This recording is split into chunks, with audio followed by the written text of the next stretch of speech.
ಶೆಡ್ಡಿನ ಖರ್ಚು ಸಿಂಪಲ್ ಆಗಿರಬೇಕು. ಮೂಲ ಬಂಡವಾಳ ಎಮ್ಮೆಗಳ ಖರೀದಿಗಿರಲಿ ಅಥವಾ ಅವುಗಳ ಆಹಾರ ಗುಣಮಟ್ಟ ಅವುಗಳ ಆರೋಗ್ಯ ಅದ್ರ ಕಡೆ ಹೆಚ್ಚು ಲಕ್ಷ್ಯ ಇರಲಿ. ಹಾಲಿನ ವ್ಯಾಪಾರದ ಒಂದು ಲಾಭ, ಸಗಣಿ ಮಾರಾಟ ಮಾಡ್ತೀವಿ, ಗೊಬ್ಬರ ಅದೊಂದು ಲಾಭ. ಆಮೇಲೆ ಕರುಗಳು ಕೂಡ ಮಾರಾಟ ಮಾಡ್ತೀವಿ. ಸಣ್ಣ ಪುಟ್ಟ ಖರ್ಚುಗಳು ಮೇಂಟೈನ್ ಮಾಡ್ಲಿಕ್ಕೆ ಅದು ಕೂಡ ಆಗ್ತದೆ.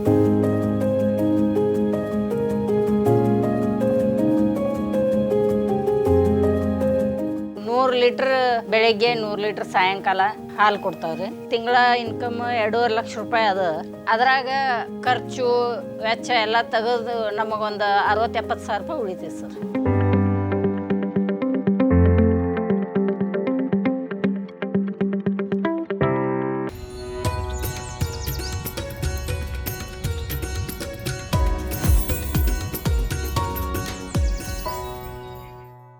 ಎಲ್ಲ ಹವಾಗುಣ ಪ್ರದೇಶಕ್ಕೂ ಹೊಂದಿಕೊಳ್ಳುವ ರಾಸು.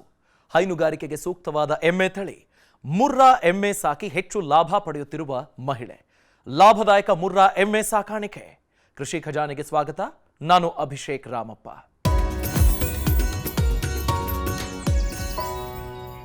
ಹೈನುಗಾರಿಕೆ ಇಂದು ಲಾಭದಾಯಕ ಉದ್ಯಮ ಆಗಿದ್ದು ಸಾಕಷ್ಟು ಯುವಜನರು ಹೈನುಗಾರಿಕೆಯಲ್ಲಿ ತೊಡಗಿಸಿಕೊಂಡಿದ್ದಾರೆ.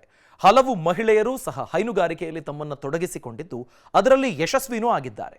ವಿಜಯಪುರದ ಮಹಿಳೆಯೊಬ್ಬರು ಮುರ್ರಾ ಎಮ್ಮೆಗಳನ್ನು ಸಾಕ್ತಾ ಇದ್ದು ಎಮ್ಮೆ ಸಾಕಾಣಿಕೆಯಲ್ಲಿ ಹೆಚ್ಚಿನ ಆದಾಯ ಪಡ್ಕೊಳ್ತಿದ್ದಾರೆ. ಇಂದು ಮುರ್ರಾ ಎಮ್ಮೆ ಸಾಕಾಣಿಕೆ ಕುರಿತು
ಸಾಕಲಾಗ್ತಿದೆ.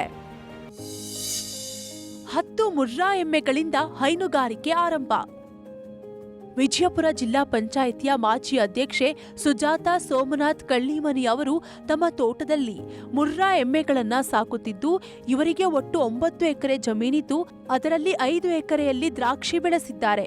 ಉಳಿದ 4 ಎಕರೆಯಲ್ಲಿ ಯಾವ ಬೆಳೆ ಬೆಳೆಯಬೇಕು ಎಂದು ಚಿಂತಿಸುತ್ತಿದ್ದಾಗ ಹೈನುಗಾರಿಕೆ ಮಾಡುವ ಆಲೋಚನೆ ಬಂದಿತ್ತು.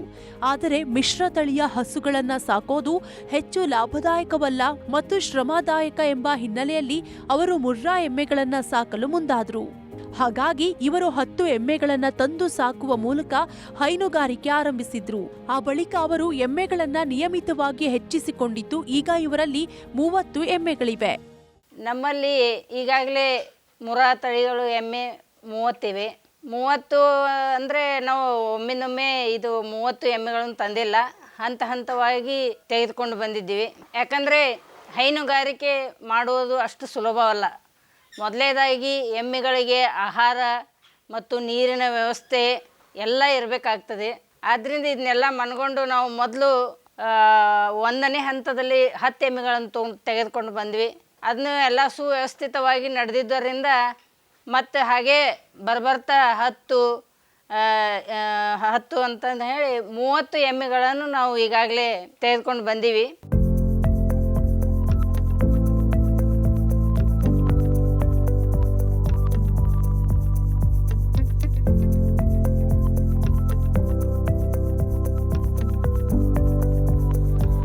ಹೈನುಗಾರಿಕೆಯಲ್ಲಿ ಯಾವ್ದು ಮಾಡಬೇಕು, ಆಕಳ ಸಾಕಬೇಕು, ಎಮ್ಮೆ ಮಾಡಬೇಕು ಅಂದಾಗ ಆಕಳದಲ್ಲಿ ವಿಶೇಷವಾಗಿ ಜರ್ಸಿ ಆಕಳುಗಳಲ್ಲಿ ರೋಗ ರುಜಿನಗಳು ಜಾಸ್ತಿ, ಹಾಲು ಜಾಸ್ತಿ ಕೊಡ್ಬೋದು. ಅದನ್ನು ಡೈರಿಗೆ ಹಾಕಿದಾಗ ಕೂಡ ಫ್ಯಾಟ್ ರೇಟನ್ನು ಕೂಡ ಕಡಿಮೆ. ಹಿಂಗಾಗಿ ಆ ಹಾಲು ಬೇಡ, ಜರ್ಸಿ ಆಕಳುಗಳು ಬೇಡ, ಮುರ್ರಾ ಎಮ್ಮೆನೇ ಮಾಡೋಣ ಅಂತ ಹೇಳಿದು. ಹರಿಯಾಣದಲ್ಲಿ ಜಿಂದ್ ಜಿಲ್ಲೆಯಿಂದ ಇಟ್ಕೊಂಡು ತಂದೀವಿ ನಾವು. ಮೊದಲು 10 ತಂದೀವಿ.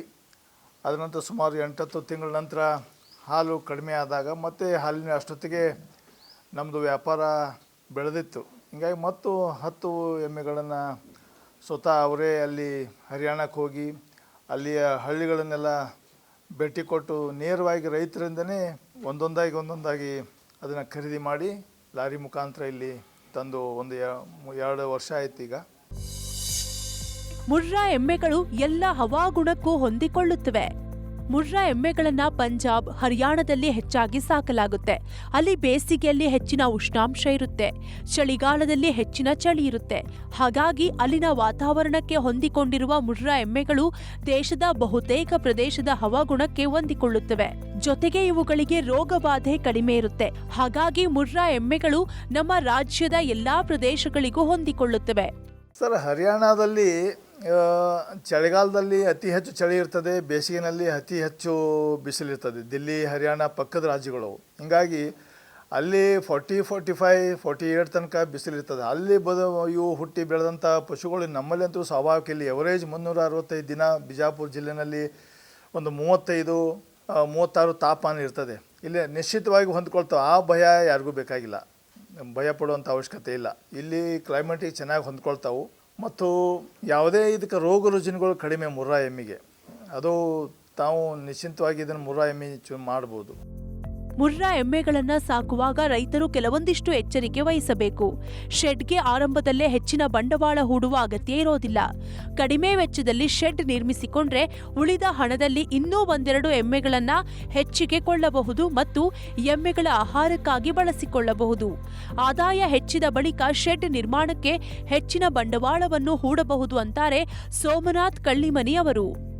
ಸಿದ್ಧತೆ ಇದಕ್ಕೆ ನಾವು ಈ ಬರೀ ಶೆಡ್ಡಿಗಾಗಿನೇ ಭಾಳಷ್ಟು ಖರ್ಚು ಮಾಡಬಾರ್ದು ಇದಕ್ಕೆ. ಯಾಕಂದರೆ ನೀವು ಶೆಡ್ಡಿನ ಖರ್ಚು ಸಿಂಪಲ್ ಆಗಿರಬೇಕು. ಮೂಲ ಬಂಡವಾಳ ಎಮ್ಮೆಗಳ ಖರೀದಿಗಿರಲಿ ಅಥವಾ ಅವುಗಳ ಆಹಾರ, ಗುಣಮಟ್ಟ, ಅವುಗಳ ಆರೋಗ್ಯ ಅದ್ರ ಕಡೆ ಹೆಚ್ಚು ಲಕ್ಷ್ಯ ಇರಲಿ. ಶೆಡ್ಗೆ ನೀವು ಭಾಳಷ್ಟು ಖರ್ಚು ಮಾಡಿದರೆ ಅದು ವ್ಯರ್ಥ ಬಂಡವಾಳ ಅಂತ ನನ್ನ ಅಭಿಪ್ರಾಯ.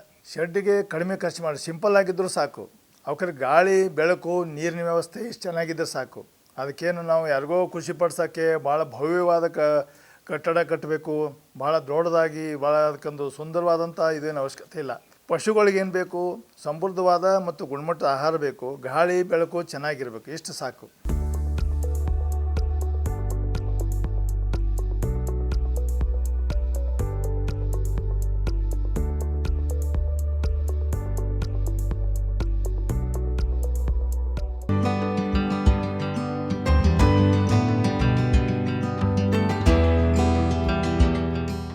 ಹಸು ಸಾಕಾಣಿಕೆ ಮತ್ತು ನಮ್ಮ ಸ್ಥಳೀಯ ತಳಿಗಳ ಎಮ್ಮೆಗಳನ್ನ ಸಾಕುವುದಕ್ಕೆ ಹೋಲಿಸಿದರೆ ಮುರ್ರಾ ಎಮ್ಮೆಗಳನ್ನ ಸಾಕುವುದಕ್ಕೆ ಹೆಚ್ಚಿನ ಶ್ರಮದ ಅವಶ್ಯಕತೆ ಇರುತ್ತೆ.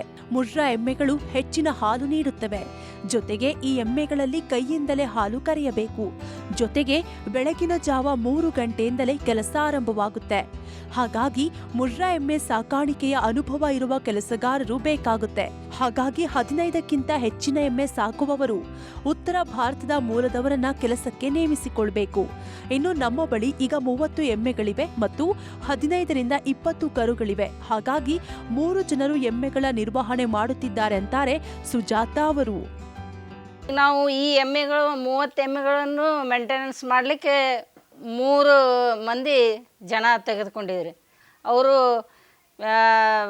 ಮಧ್ಯರಾತ್ರಿ 3 ಗಂಟೆಗೆ ಎದ್ದು ಅವು ಹಾಲು ಮೊದಲು ಫುಡ್ ಹಾಕ್ತಾರೆ. ಅವಕ್ಕೆ ಎಲ್ಲ ಥರ ಇವು ತೊಗರಿ ಹೊಟ್ಟಾಗಿರ್ಬೋದು, ಕಡಲೆ ಹೊಟ್ಟಾಗಿರ್ಬೋದು ಮತ್ತು ಶೇಂಗಾ ಹಿಂಡಿ ಈ ಥರ ಎಲ್ಲ ರಾತ್ರಿ ನೆನೆ ಇಟ್ಟು ಅವನ್ನೆಲ್ಲ ಅದಕ್ಕೆ 3 ಗಂಟೆಗೆ ಎದ್ದು ಫುಡ್ ಕೊಟ್ಟ ಮೇಲೆ ಅವರು ಹಾಲು ಕರೀತಾರೆ.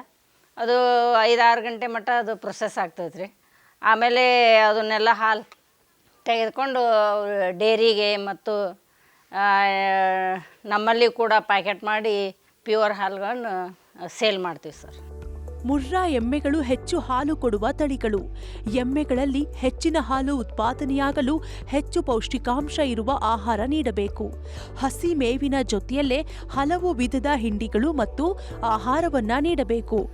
ಎಮ್ಮೆಗಳ ಆಹಾರದಲ್ಲಿ ವೈವಿಧ್ಯತೆ ಇದ್ದರೆ ಅವುಗಳು ಉತ್ತಮವಾಗಿ ಹಾಲು ಕೊಡುತ್ತವೆ.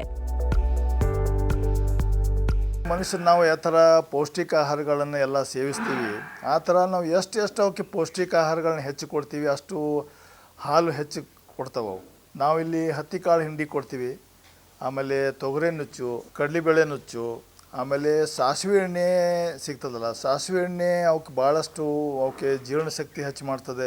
ಆಮೇಲೆ ಟಯರ್ಡ್ನೆಸ್ ಕಡಿಮೆ ಆಗ್ತದೆ. ಸಾಸಿವೆ ಎಣ್ಣೆ ಕುದಿಸಿ ಅದ್ರ ಜೊತೆ ಬೆಲ್ಲ ಎಲ್ಲ ಮಿಕ್ಸ್ ಮಾಡಿ ಕೊಡ್ತಾರೆ. ಅದರಿಂದ ಹಾಲು ಉತ್ಪಾದನೆ ಜಾಸ್ತಿ ಆಗ್ತದೆ, ಆರೋಗ್ಯ ಕೂಡ ಚೆನ್ನಾಗಿರ್ತೈತೆ. ಅದು ವೆರೈಟಿ ಅವಕ್ಕೂ ಸ್ವಲ್ಪ ಚೇಂಜ್ ಆಗ್ಬೇಕಲ್ಲ. ನಾವು ದಿನ ಹೋಳಿಗೆ ತಿನ್ನಂದ್ರೂ ಕೂಡ ನಮಗೆ ಬೇಜಾರಾಗ್ತದೆ. ನಾವು ಅದು ಹೆಂಗೆ ಚೇಂಜ್ ಮಾಡ್ತೀವಿ, ದಿನ ಎಷ್ಟೇ ಪೌಷ್ಟಿಕ ಆಹಾರ ಇದೆ ಅವಕ್ಕೂ ಸ್ವಲ್ಪ ಚೇಂಜಸ್ ಮಾಡಬೇಕು. ವಾರ ಆಗದೆ ಹೋದರೂ ಪ್ರತಿ ತಿಂಗಳ ಸ್ವಲ್ಪ ಬೇರೆ ವೆರೈಟಿ ಸ್ವಲ್ಪ ಬದಲಾವಣೆ ಮಾಡ್ಕೊತ ಹೋದರೆ ಅವಕ್ಕೆ ಒಂದೇ ಥರ ಅಂದರೆ ಏಕತಾನತೆಯಿಂದ ಅವಕ್ಕೂ ಬೇಜಾರಾಗ್ತದೆ. ನೀವು ಎಷ್ಟೇ ಪೌಷ್ಟಿಕ ಕೊಟ್ಟರು ಕೂಡ ಅದರಲ್ಲಿನೂ ಇಳುವರಿ ಕಡಿಮೆ ಬರೋ ಚಾನ್ಸ್ ಇರ್ತದೆ.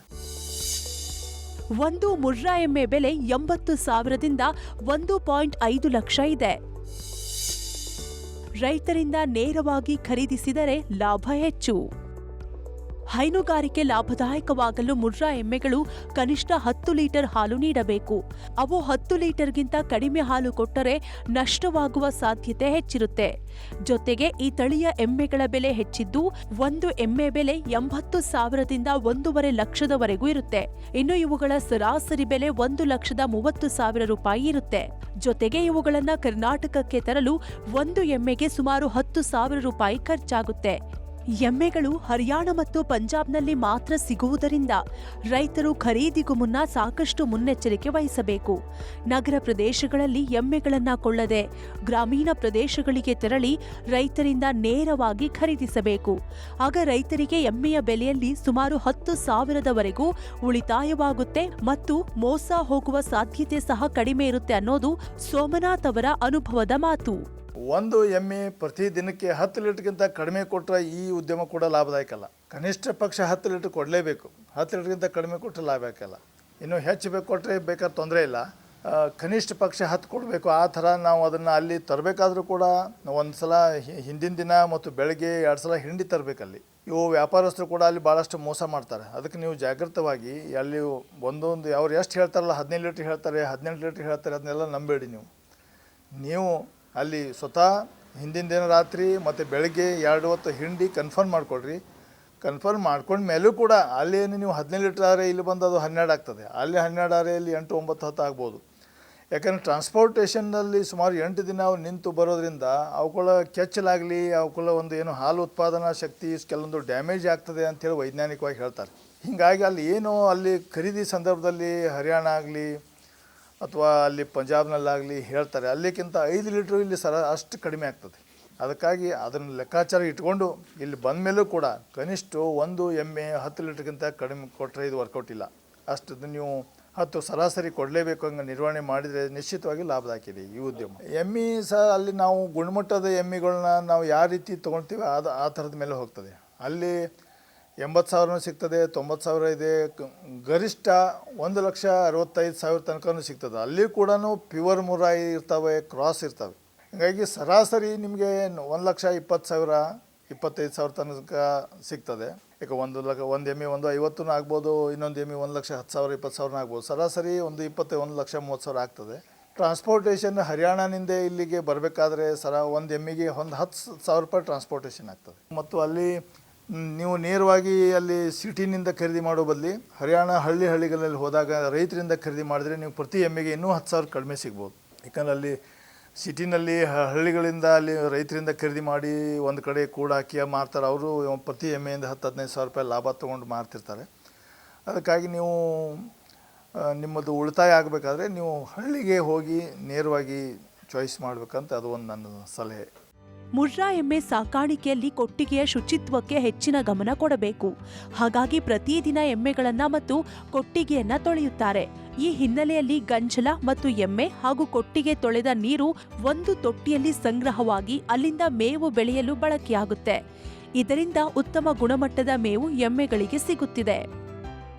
ದಿನನಿತ್ಯ ಏನು ಎಮ್ಮೆಗಳನ್ನ ತೊಳಿತೀವಲ್ಲ ಅಥವಾ ಇದು ಮಾಡ್ತೀವಿ, ಅದೆಲ್ಲ ನೀರು ಸಗಣಿ ಜೊತೆ ಅಥವಾ ಅದರ ಮೂತ್ರದ ಜೊತೆಗೆ ಮಿಕ್ಸ್ ಆಗಿ ನಮ್ಮ ಹಸಿ ಹುಲ್ಲಿಗೆ ಹೋಗ್ತದೆ, ನೇರವಾಗಿ ಹೋಗಿಬಿಡ್ತೈತೆ. ಅದಕ್ಕೇನು ಮತ್ತೊಬ್ಬ ಮನುಷ್ಯ ತೊಡಗುವಂಥ ಅವಶ್ಯಕತೆ ಏನಿಲ್ಲ, ಅಥವಾ ಎಲ್ಲಿ ಹೋಗೋ ಸ್ಟಾಕ್ ಮಾಡೋ ಅವಶ್ಯಕತೆ ಏನಿಲ್ಲ. ದಿನ ಎಲ್ಲ 30 ಎಮ್ಮೆಗಳನ್ನ, ಕರುಗಳನ್ನ, ಆಕಳುಗಳನ್ನ ಎಲ್ಲ ತೊಳಿತಾರಲ್ಲ, ತೊಳೆದಿದ್ದ ನೀರು ನೇರವಾಗಿ ಸಗಣಿ ಜೊತೆ ಮಿಕ್ಸ್ ಆಗಿ ಹೋಗೋದ್ರಿಂದ ಭಾಳಷ್ಟು ಉತ್ತಮವಾದಂಥ ನಮಗೆ ಹಸಿ ಹುಲ್ಲು ಸಿಗ್ತದೆ. ಅದನ್ನ ಎಲ್ಲಿ ನಮಗೆ ಬೆಳೆದು ಇನ್ನೂ ಹೆಚ್ಚು ಉಳಿತೈತೆ, ಅಷ್ಟೊಂದು ಫಲವತ್ತಾದಂಥ ಇದು ರೆಡಿಯಾಗಿತ್ತು ಅಲ್ಲಿ ನೆಲ.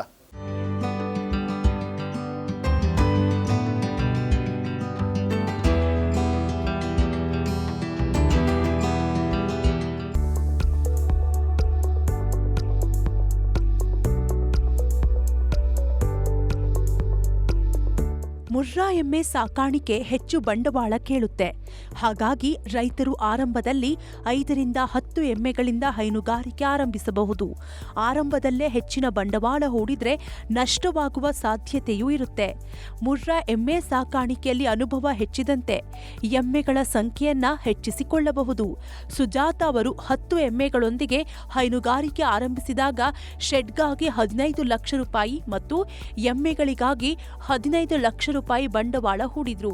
ಆ ಬಳಿಕ ಎಮ್ಮೆ ಸಾಕಾಣಿಕೆಯಿಂದ ಬಂದ ಲಾಭದಲ್ಲಿ ಎಮ್ಮೆಗಳ ಸಂಖ್ಯೆ ಹೆಚ್ಚಿಸಿಕೊಂಡಿದ್ದಾರೆ.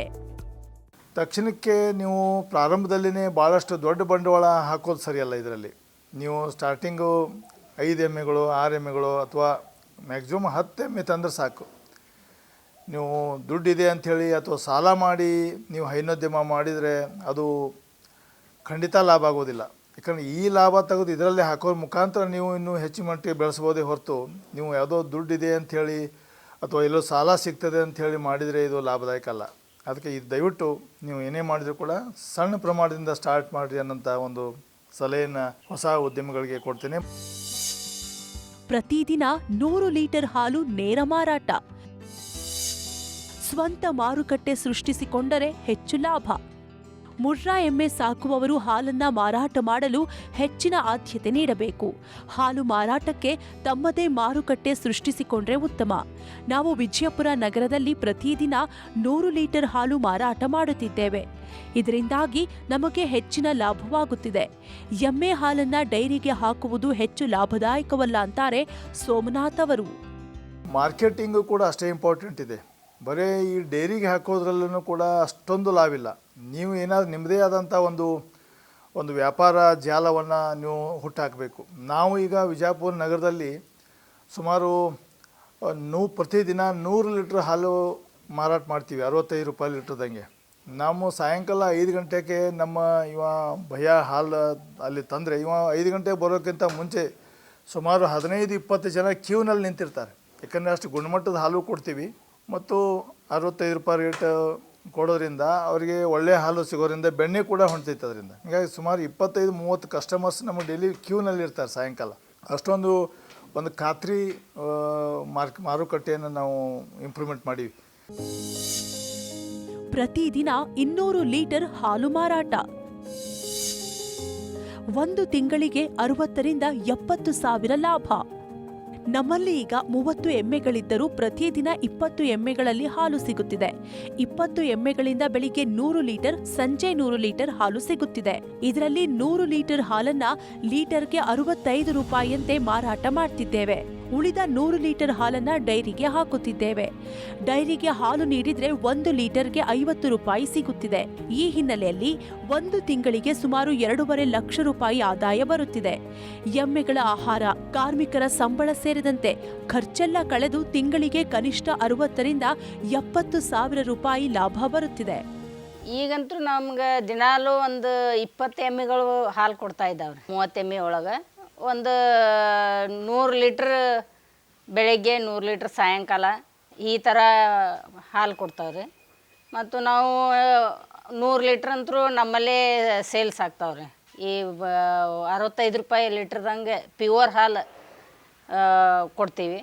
ಜನರು ಅವನ್ನ ಸಾಕಷ್ಟು ಒಂದು ಉತ್ಸುಕತೆಯಿಂದ ಹಾಲು ಒಯ್ತಾ ಇದ್ದಾರೆ. ಯಾಕಂದರೆ ಏನೂ ಮಿಕ್ಸ್ ಇರೋಂಗಿಲ್ಲ ಮತ್ತು ಯಾವುದೇ ಒಂದು ಇದು ಇಲ್ಲ, ಕ್ವಾಲಿಟಿ ಇರೋದ್ರಿಂದ.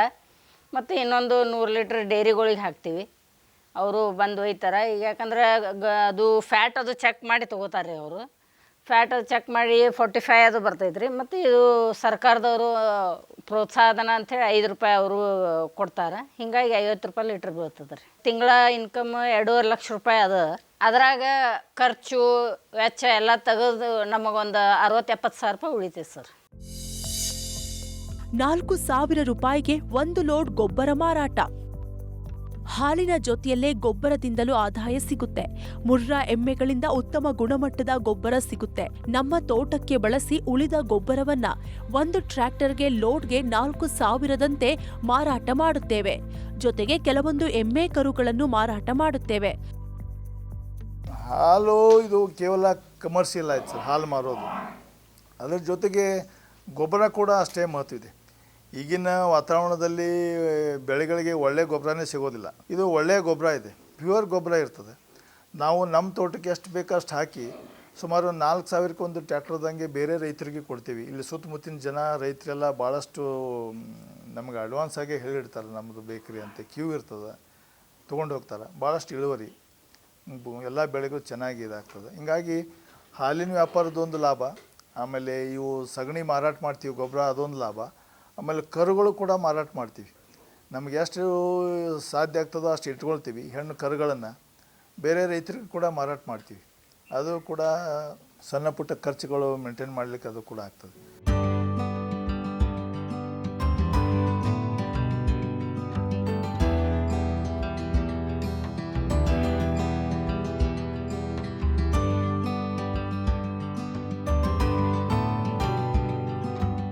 ಸುಜಾತ ಅವರು 30 ಮುರ್ರಾ ಎಮ್ಮೆಗಳನ್ನು ಸಾಕುತ್ತಿದ್ದು ಹೈನುಗಾರಿಕೆಯನ್ನ ಲಾಭದಾಯಕ ಉದ್ಯೋಗವಾಗಿಸಿಕೊಂಡಿದ್ದಾರೆ. ಇವರು ಪ್ರತಿ ತಿಂಗಳು ಕನಿಷ್ಠ 60ರಿಂದ 70 ಸಾವಿರ ರೂಪಾಯಿ ಲಾಭ ಪಡೆದಿದ್ದಾರೆ. ಸಮಗ್ರ ವಿವರಗಳುಳ್ಳ ಕೃಷಿ ಸಂಬಂಧಿಸಿದ ಈ ಸಂಚಿಕೆಗಳನ್ನು ನಿಮಗೆ ಬೇಕಾದಾಗ ವೀಕ್ಷಿಸುವುದಕ್ಕೆ ಹಾಗೂ ಕೃಷಿಯ ಕುರಿತಾದ ಮತ್ತಷ್ಟು ಮಾಹಿತಿಗಾಗಿ ವಿಸ್ತಾರ ಕೃಷಿ ಯೂಟ್ಯೂಬ್ ಚಾನೆಲ್ಗೆ ಸಬ್ಸ್ಕ್ರೈಬ್ ಆಗಿ. ಅನುಕ್ಷಣದ ಸುದ್ದಿಗಾಗಿ ನೋಡ್ತೀರಿ ವಿಸ್ತಾರ ನ್ಯೂಸ್. ಇದು ನಿಖರ ಜನಪರ.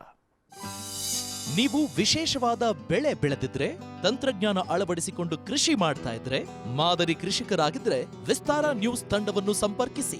ನಿಮ್ಮ ಗೆಲುವಿನ ಗುಟ್ಟನ್ನು ನಮ್ಮ ಜೊತೆ ಹಂಚಿಕೊಳ್ಳಬಹುದು. ವಿಳಾಸ ವಿಸ್ತಾರ ನ್ಯೂಸ್, ನಂಬರ್ 1, 2 ಹಾಗೂ 4ನೇ ಮಹಡಿ, the new Indian express building, 2 ಹಾಗೂ 3ನೇ ಬ್ಲಾಕ್, ಕ್ವೀನ್ಸ್ ರಸ್ತೆ, ಬೆಂಗಳೂರು 560001. Phone number 9606942030. ಇಮೇಲ್ ವಿಳಾಸ program@vistaranews.com.